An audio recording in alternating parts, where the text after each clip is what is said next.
وقال رضي الله عنه الشأن في صحة الافتقار إلى الغفار إذا أظهرت حاجتك وفقرك وعرفت حق من افتقرت إليه سهول عليك ولكن عز هذا علينا لأن الإنسان يريد له اختيار ويريد أن الأمر يجري على ما عنده لا على ما عند الله. Ayat al-Ghus bariha la tadbir khilaf tadbirillah. Ini nasihat yang luar biasa. Jadi kalau kita lihat katanya Habib Ali, perkaranya itu yang jadi sumber keberhasilan seseorang. Kalau orang mau berhasil, orang mau urusannya jadi beres semuanya, hidupnya enak, hidupnya nyaman, hatinya tenang, pikirannya nggak kacau, adalah sihatil iftikor ilal ghafar. Dia betul-betul merasa butuh kepada Allah yang Maha Pengampun. Nah, kalau kita betul-betul merasa butuh kepada Allah setiap saat, jadi butuhnya hanya kepada Allah Subhanahu wa taala, maka tentu hidupnya akan jadi enak, jadi nyaman. Idza adharta hajatak wa faqrak.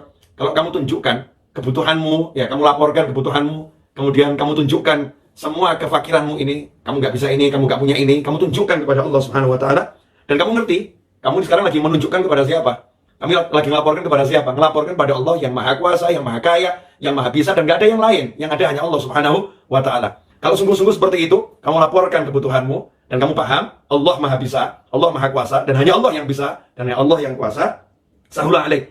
Maka semua urusan jadi mudah, nggak ada yang berat.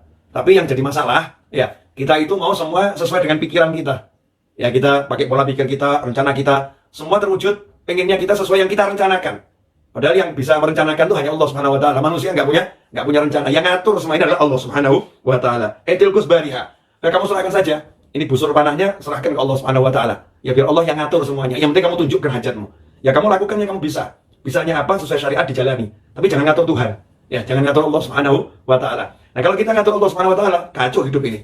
Kita akhirnya menjadi putus asa, menjadi orang yang lemah, ya, orang yang mudah goyah dan jatuh. Kenapa? Setiap kali ngatur dengan ilmu yang kita rasa kita miliki, pengalaman yang kita rasa kita punyai, kita bersandar pada teman-teman yang kita rasa setia, kita bersandar pada simpanan-simpanan yang kita miliki, harta, properti, dan lain sebagainya, ternyata yang terjadi di luar semua itu, akhirnya stres. Ya, akhirnya stres. Tapi kalau sejak awal kita tunjukkan, ya Allah, saya nggak bisa, Engkau yang Maha Bisa, saya nggak punya, Engkau yang punya, saya butuh ini loh ya Allah, saya butuh ini ya Allah. Maka semua jadi mudah. Tinggal kita bergerak dan bergerak.